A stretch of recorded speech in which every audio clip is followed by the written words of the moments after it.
Hello, beautiful people. It is time for another Testimony Tuesday. I am Jasmine Wilson, and today I have the privilege of speaking with Margaret.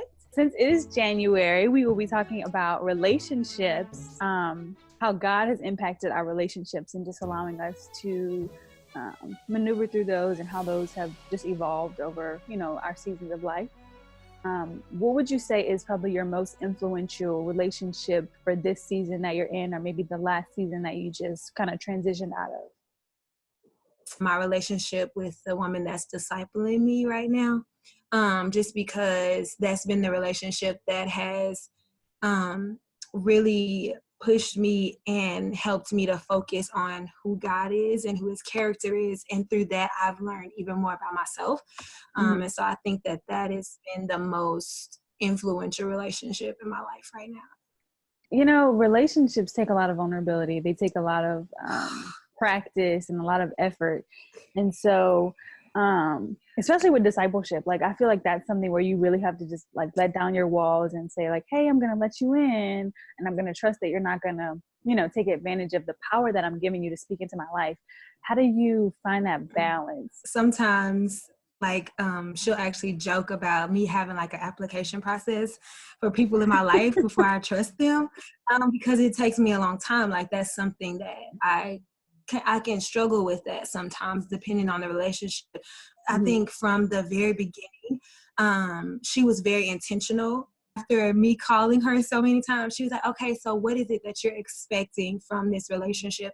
And I think that voicing those expectations early in the beginning made it a lot easier for me to let my walls down, because it was like, we're going into this and it's like, I know what it is that she kind of expects from me. And then I've had the opportunity to express to her some of the expectations that I have. And then we've talked through it. And then I think also I heard some at one point, like, you can't know if you can trust someone until you trust them.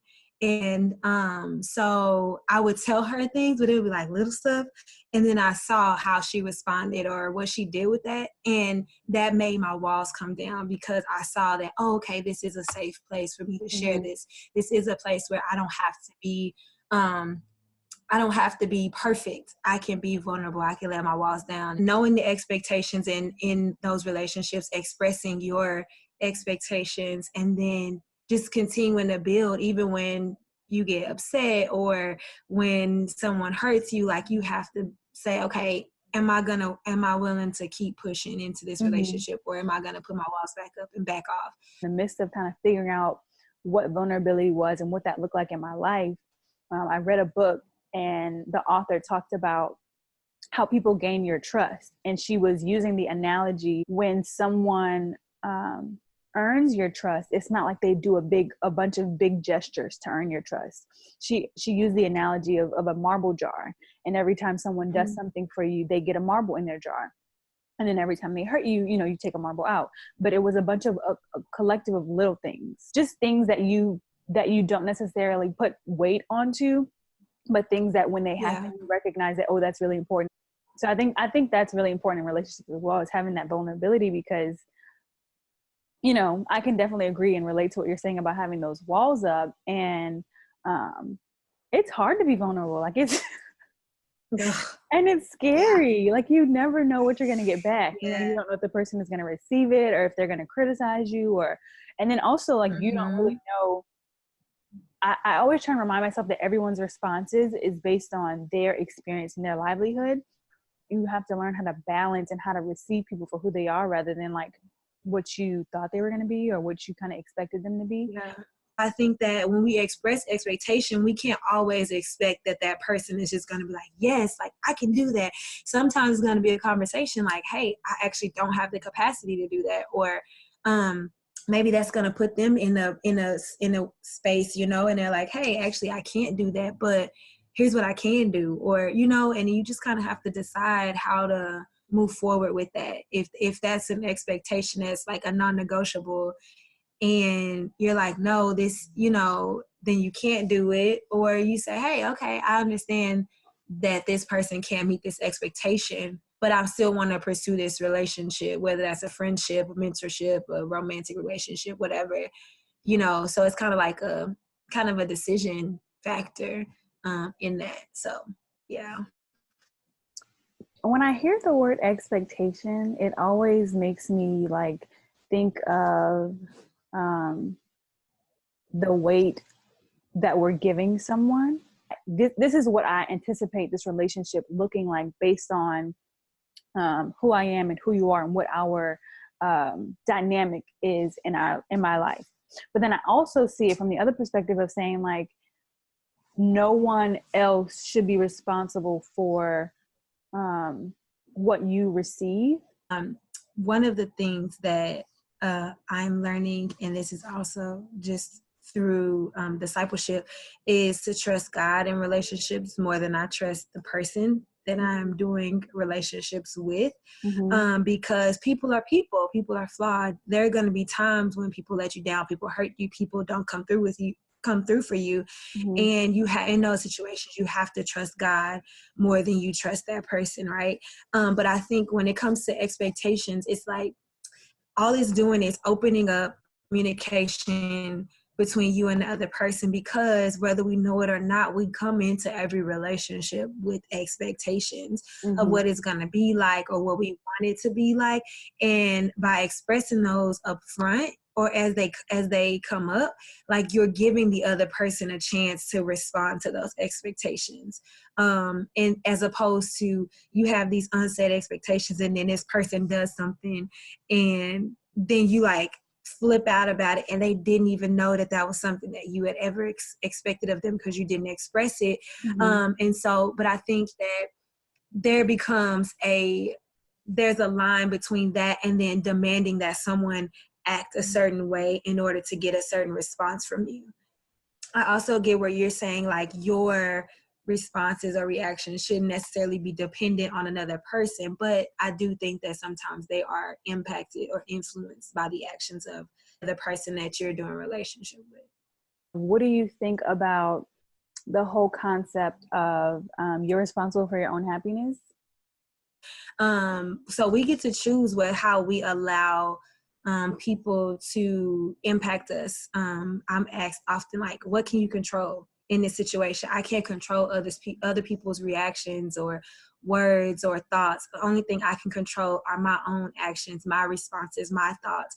And that's something that I'm not saying that that's something that I'm just like, oh yeah, I'm an expert in that. Like that's something that I'm working on currently. It's like not, it is like having a choice in things as opposed to putting all that weight and expectation on other people. It's more so like I can choose how I respond to this. I can choose whether or not I allow my happiness to be shaken because of this situation. This is what I hope to gain in this relationship, and this is what I hope to contribute. But then you're also saying, you're letting them know that in setting those expectations and those boundaries, I'm not going to allow your input to construe my behavior. Like I'm still going to be genuine and I'm still going to be true to myself, regardless of how you behave, in spite of my vocalized expectations. That helps you to learn to know how to navigate different relationships. What's happening in this relationship, you know, because I have those boundaries set for a reason, and I have an expectation that you'll respect those. And if you don't respect them, then let's review this. Let's talk about it. You know, let's evaluate where we are in the context of relationship. Because I've seen what not saying expectations or not setting boundaries can do. I've also seen what setting expectations and setting boundaries can do. And so now I try to find that balance in how do I share this with someone in a way that is that they can receive it and understand that it's not an attack on them, on their person or anything like that. It's just, hey, like, let's have this open communication about expectations and boundaries, and let's figure out how that impacts how we navigate our relationship. Yeah. That's always been something that I've struggled with. I end up being disappointed and hurt in the long haul because I should have, I didn't set that boundary or make that expectation known ahead of time. And, you know, how can I know what is being received, but then also what's being reciprocated if I'm not clear on those things? So I'm still learning how to do that. I think for me, that's a difficult conversation. Like, I don't know how to say no to things. I think that because there's so many things that we go into relationships with, like, that are unspoken or unexpressed, like, it just leaves so much room for interpretation, assumptions, like all of that. And it's like, honestly, if we go into it with open communication in the beginning, I think it saves us so much trouble in the long run, because it's like, now we're saying these things, we're setting our expectations or setting our boundaries, and this person is aware of it. And it's like, hey, it doesn't have to be like a hard conversation. It's just one that's very open, and we're all coming into relationships looking differently, and they all look different. But we have to figure out how to communicate with each other. What are those expectations, or what are those boundaries, or whatever? Like, we have to be able to communicate with each other, and we have to make sure that our relationship is our relationship. It's not necessarily based off of or being compared to our relationship with someone else, you know, because then again, like, we're putting expectations on a person that never signed up for that. And so, but I think that it's just, we have to be willing to put in the work and realize that relationships are going to get hard and tested, but that's also how they grow and get stronger, and you get to know more about that person through those hard times. You know, there's going to be lots and lots of fun. There's also going to be those times when it's hard, and it's like, but this is a relationship that I want to pursue. I really want to have this friendship or whatever. And you have to push hard into that, you know, continue. I'm a good person. I'll be like, no, I don't have to do that. But I'm coming to a point where I'm like, no, like, I value these relationships in my life. And if that's what I value, then that's what I have to seek. And that's what I also have to be. What would you say is the foundation for your relationships? Definitely God. Because I know that separate and apart from God, I'm not trying to do this. I'm not trying to do relationships with people because they're hard, and you open yourself up to be hurt and all this kind of stuff. And it's like, I will easily run away from relationships. The only way that I can do that is with God at the foundation of it, because that's where everything else is going to flow from. What my foundation looks like everything, not just my relationships, my life has to be built on the foundation of God, like, and however that looks. So and then like I said, like, as I'm learning to trust God more than I trust people, and it's not easy. It's really not easy, because you can see people are right in your face. You know, God is not, you don't see God necessarily, if that makes sense. And so God isn't as vocal as people are. Yes. And it's easier for us to put our trust in something that we can see and something that we can almost control. And it's a lot harder for us to put our trust in God, who we cannot see and who we definitely cannot control. And so it really is like it's hard. It's like at work, you got to trust God more than you trust the people you work for. In church, you got to trust God more than the people that you serve with. In relationships, you got to trust God more than the people that you're in relationship with. And trust that He is going to be the one to help you navigate all of everything that comes with doing life with people. So I'm learning it. It's like I said, it's not the easiest thing. It's hard, but it's very worth it once you can start to see how trusting God in relationships can help. Because I have a lot of anxiety and fears around relationships. I struggle with abandonment in a way. Like, I always think people are about to leave me. And so with that brings some anxiety that makes me terrified of conflict. I hate to engage in conflict. I don't necessarily like to have hard conversations, because I'm like, what if they leave me? You know, but ultimately it's like, hey, God, if this person walks out of my life, I'm okay with that. Like, I need to be okay with that, because I'm okay with just me and you. Like, I'm okay. And I know that in this situation, you are showing me something, whether it's more of your character, more of who you are, more of who I am, areas in my heart that I need to work on, whatever. I trust you more than I trust this person. Mm-hmm. And so that's kind of like where I land right now, is in that process of trying to trust God more than I trust the person that I'm doing relationships with. I can definitely relate to that. Your relationships with people are based on your relationship with God. And when you're able to go to God in reverence, and you're able to go to God and say, thank you for, the little things, it makes you, one, more grateful, but then two, more aware. And once you become more aware, you're then able to recognize what you're giving to people and what you're allowing people to give to you, but then also how you're able to shift that and focus on, like you said, what you can control, and allowing the things that you cannot control to be let go of. I too have had a lot of nasty relationships where they just didn't work because I didn't know who I was. I didn't have a foundation. There was no foundation. That's the foundation was me trying to please everyone, and me trying to have so many friends and so many romantic relationships, and like they all just crumbled because there was no foundation. But then when I decided to say, hey God, I want you to be the foundation. I want you to kind of show me what it looks like to have a relationship with you, but also with people. Yeah. It makes it easier, because you're then, I think it also helps because you're saying that you can then make your expectations known to God. And then once you make those expectations known to God, he can then bring people into your life and say, well, this person can give you this person can give you that, and then you need to come to me for the rest.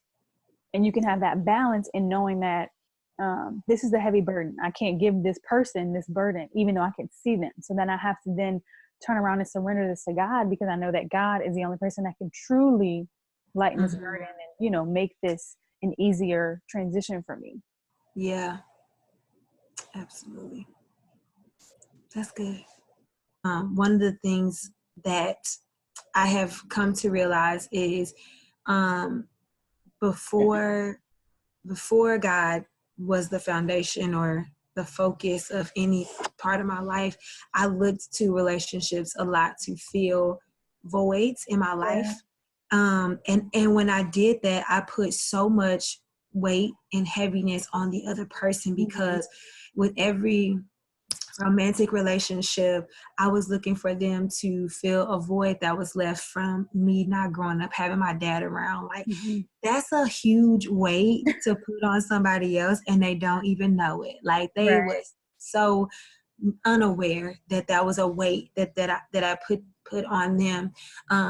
Or when I put a weight on people to tell me who I was supposed to be, looking to them for all of my affirmation and looking to them for direction. Like, that is a weight that is so heavy. And it's like, the minute that they were not doing that or not filling that void, then it was like, oh, well, I don't need that relationship, or I'm going to withdraw from that relationship, or whatever. And a lot of my actions were dictated by their responses to me, when it was like, I never even told them that I had these expectations. And those were not their expectations to carry, But I will say, once I shifted my focus from my desires being my foundation to God being my foundation, I saw a change in my relationships. Like, seriously, like, when I say a lot of the close friends I had at that time ripped right from under me. Like, and not because of them, but because that's what God needed to shake up that foundation to show me that this is not where I need to put all of my trust and all of my hope and all of my life into these relationships. I need to do all of that for him. Now I'm like, okay, God, this is my desire. I'm bringing it to you. I'm not bringing it to a guy to fill it for me.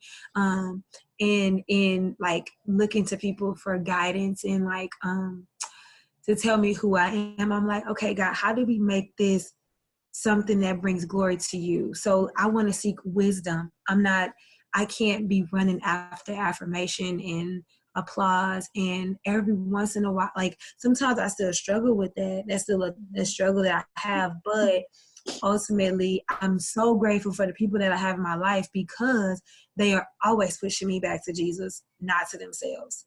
Okay, God, here I'm trying to put too much of my hope or too much of my faith in a person. I need you to help me to get it back to you. Like, I need to come back to you with these things. And making that shift really shifted how I do relationships. But the very motivation, the very foundation, my hope, my trust has to be in God, because that is what is unwavering, unshakable, unchangeable, you know? Yeah. So.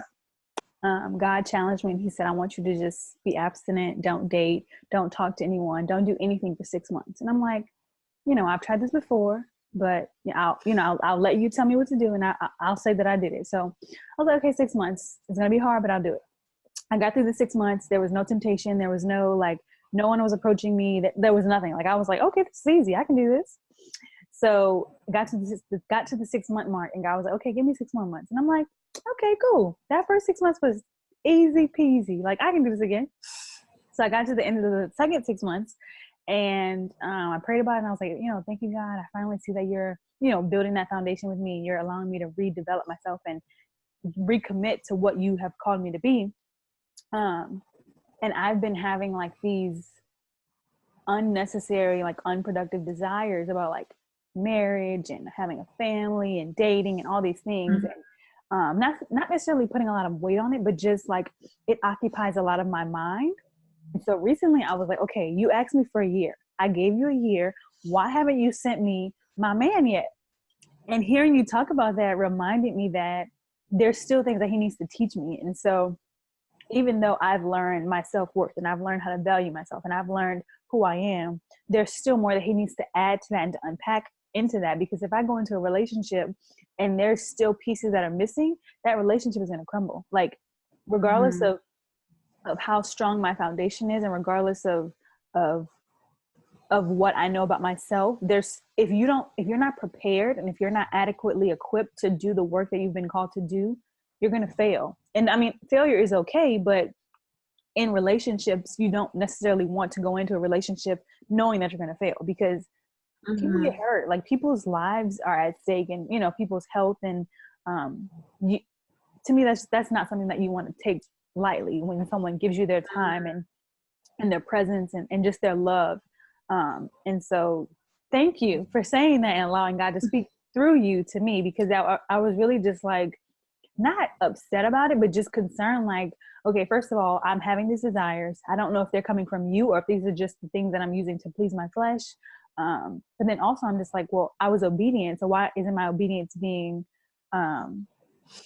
blessed? Yeah, that's real, because that's something that I too like struggle with. I'm like, hey Lord, like I've been single for a long time, like a long, long time. And I'm like, so he not here yet? I mean, hello, where he at? But I think a lot of times that really reveals my heart, because it's like, what's my motivation? Am I working on myself with the sole purpose, or am I doing this thing, or am I obeying God for the sole purpose that he is going to give me something that I desire? Or am I doing this with the sole purpose of wanting to look more like him, draw nearer to him, be more of who he called me to be? And sometimes my answer is, nah, I'm doing this because I want it from you, And then there's other times when I'm like, no, like, in this time, like, I'm grateful for X, Y, and Z, because it is revealing to me my character. It's revealing my heart. It's revealing more of God's heart towards me. And so I get you. Like, sometimes I get caught up in it, and I'm like, I done did this, and I did this, and I did that. And no. Or I'll be like, how they get da-da-da-da, and they ain't even da-da-da-da, and I'm out here. And then it's like, prideful, aren't we? Like, is that why you're doing it? To like, take tally of, oh, well, I did this, and this. And so God, what you doing? Like, and it's like, sometimes I struggle with that. Like, that's a thing. And then there are other times when God would really remind me, like, are you doing this for you, for what I can give you? Or are you doing this for what I can do through you? Like, what am I teaching you? What am I pulling out of you? And it's just like, you right, God. Cause I'm good. Like there are times when I'm in my singleness and I'll be like, I'm good. And then there's other time I'm like, Mm-hmm. oh God, like no. You know, it is. But Yeah. that's the honest truth. And then it's like, in those moments where I'm like, I'm good, I have to I'm like, this is a good single season right now. Mm-hmm. Like I see myself growing. I see myself being able to be used by God in XYZ ways that I would not be able to be used if I was married. In our singleness, that shows us how God should be our foundation, because when you get married, you have that physical person to go to, but he's then saying, I gave him to you and I can easily take him away. I still need to be the foundation of your pride, your joy, everything that you do in this world, because I myself am saying it's okay for me to date, but it's not okay for me to have sex. That's why the enemy is allowing me to have these thoughts about these things that God says are sinful and lustful and prideful, and all these things. And so I think when you remind yourself that I've come a long way, but I still have a long way to go, it reminds you that I still need God as a foundation, because if it were up to me, I would be out here doing God knows what. Yes. Because the flesh is weak, child. Like, hello, it's real weak, honey. It's almost like we're looking for someone to unload all of these things on. And if we don't get comfortable to a point where we can do that with God, as soon as we do engage in those relationships, whether it be friendship, motherhood, relationships, whatever, we're going to look to that person to carry the weight of all this stuff. And we're just going to dump it on them. Yeah. Where it's like, they should be a safe place for you. They should be a happy place for you, as far as like a place where you can go and feel safe and brave and all that kind of stuff. But they should never become the bearer of all of your burdens. Like God wants us to bring those things to him, and then we can take those things to our romantic partners or whatever, or even our friends, and God can give them capacity to help walk alongside us through that. But never are they supposed to be the person that instead of God, we go to them. It should always be God, then them. I need to unload all of this stuff on God, so that when I go to my husband, I'm not going in with the expectation that he has to fix it. Right. I think that also goes back to our relationship and having that foundation with God, because if God is your best friend, you're ultimately going to want to go to God first.